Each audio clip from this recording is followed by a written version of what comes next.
Melanie Nelson here. Hey, have you ever booked an appointment and had someone cancel on you, not show up? Ever booked a business event and had the same thing happen?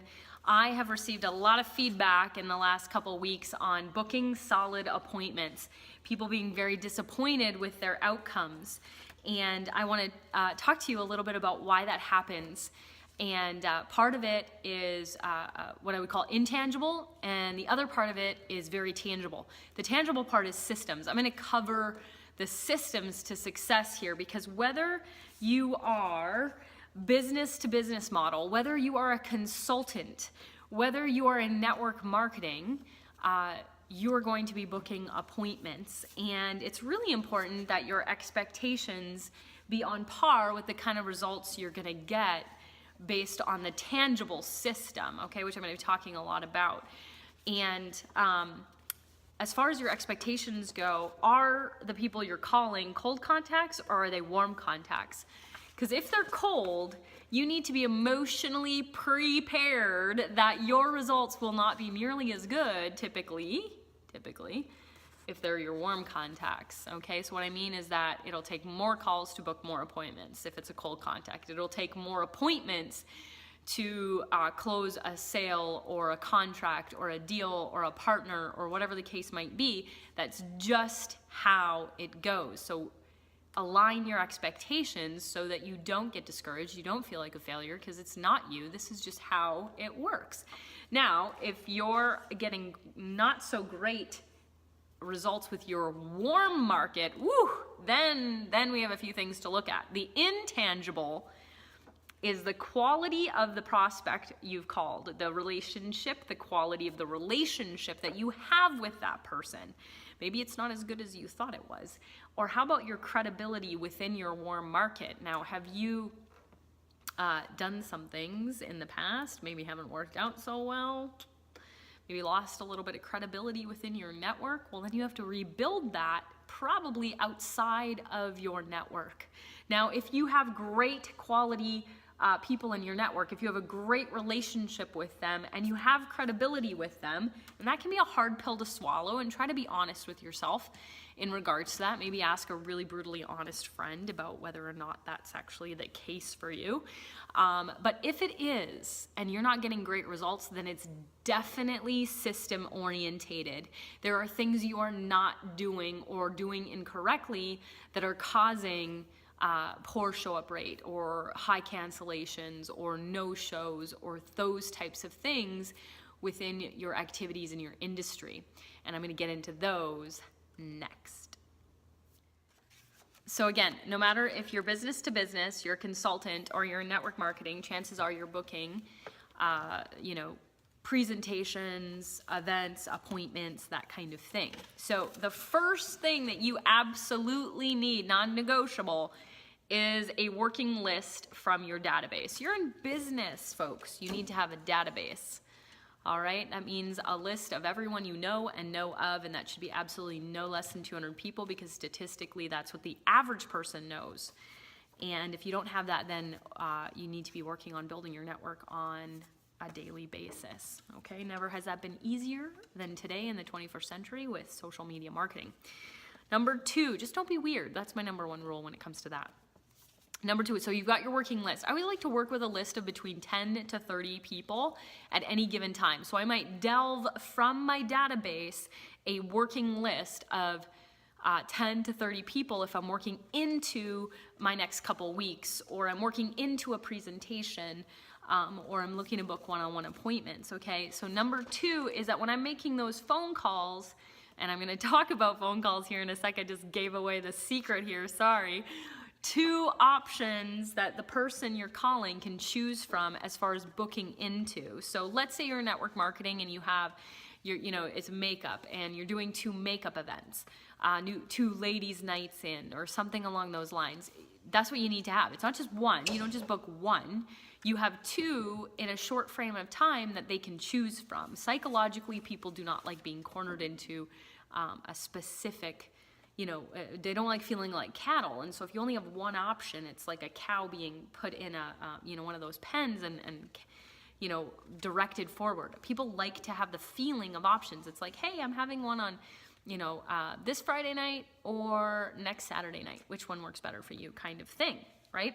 Now, in order to invite, chances are you're gonna need to have multiple touch points. Now, that's a marketing word, touch points, for when you contact them. Now, some of you have gotten really in the habit of in certain things is creating like a Facebook event. And that's great. Facebook events are great. Emails, those types of things, texting, Facebook Messenger, those are all ways to touch point. But if you want to take what you're doing seriously, if you want real results, guess what? You're gonna have to pick up the phone and make a phone call. People need to know that you feel they're important, that you make them feel important. And there is nothing more personal than a phone call. And so when I'm creating an appointment or booking into something, typically I'm following certain bullet points. First, I'm going to introduce myself. Then I'm going to tell them why I thought of them. This might be edifying them. That this might be included in what's called WIIFT. What's in it for them? Why should they book an appointment with you? Why should they come to your makeup event? Why? What's in it for them? So features, benefits, steak and sizzle, whatever it is that would benefit them in coming to your event, okay? Then you give them your appointment options. Hey, I'm available Tuesday at 7 or Thursday at 6:30, which works better for you. If it's an event, a group presentation, whatever the case might be, you've got your certain events. If it's on your calendar, it's a one-on-one. I still give them two options that work best for me. I might have more in my back pocket, folks, but I'm gonna give them the first two that are the soonest coming up. I'm not gonna go, so what works best for you? Because then we're gonna sit there for a half an hour and I'm gonna listen to how busy they are and what all kinds of appointments they've got going on and when they can't fit it in versus when they can, okay? And so I give them a couple options that work best for me, and then we can go from there. But I avoid the 20-minute conversation about how incredibly busy we all are, because we are, okay? I'm not discounting that at all. I just don't, if I'm making business calls, I don't need 20 minutes of hearing somebody's story, okay? Not that I don't care, I'm making calls. That's what I'm doing. This last, one of the things here is called a tie down. So this is where I'm really confirming that they booked this appointment. So they gave me the time, we agreed on a time that we could meet for my presentation or my overview or whatever the case, if I'm business to business or network marketing or whatever it is, confirming that in fact we are meeting. So I have you down on the calendar. I've written you in for this time at this location on Thursday. So looking forward to seeing you there. Can I bring you a cup of coffee for helping me out? Or is there any reason you could foresee not being able to make this appointment because, you wouldn't believe some people don't show or cancel at the last minute. I just want to make sure this is going to work for you. It's so important to me. I want to make sure that this is an appointment you can make.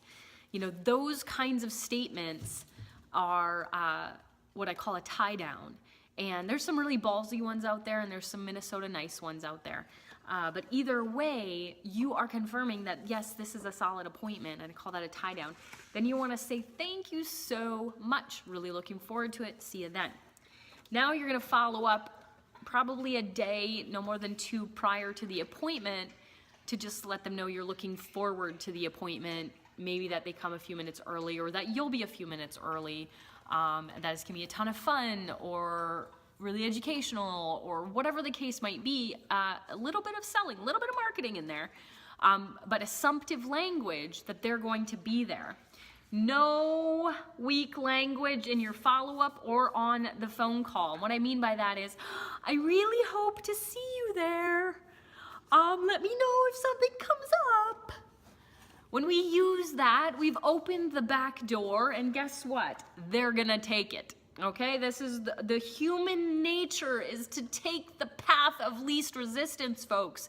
And if you make the path of least resistance to not show up, guess what's gonna happen? They're not gonna show up. Now, some of this might be you just being your Minnesota nice self, or Canadian nice self. Definitely not a New York problem, right?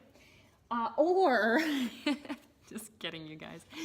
I swear, in my past life, I was East Coaster and in the military, okay? So you get a little ball busting for me for that reason. All right, no weak language. You give them the out and they're gonna take it. The path of least resistance should be for them to show up, not out of guilt and obligation, but because you've given them reason to. If it isn't important to you, it certainly isn't gonna be important to them. So if you makes it this lackadaisical, semi-social, you know, great, hope to see you there, it'll be fun, I'll buy you lunch, or, you know what I'm saying? Like, if you make it casual and lackadaisical, that's how they're gonna treat it. And then you wonder why you're not getting your appointments to show up, okay? So take it a little bit more seriously. If I'm planning an event at my home, for instance, if I'm hosting a party, I need to know who's showing up. I need to know so I can plan. I can plan that I'm preparing enough food, or I'm gonna get the caterer, or that I have enough chairs, or that I can set up the house appropriately. That is not rude. That is just good manners, folks. So pick up your girl britches or boy britches and start taking your business a little bit more seriously with your appointment setting, and become a master at setting an appointment people are gonna keep. Because if you take it seriously, they're gonna take it seriously. Now, serious, caveat, does not mean that you're rude or boring or unenergetic or unpassionate. It just means you're following a system to success so that you can create the most efficient, proficient results in the least amount of time.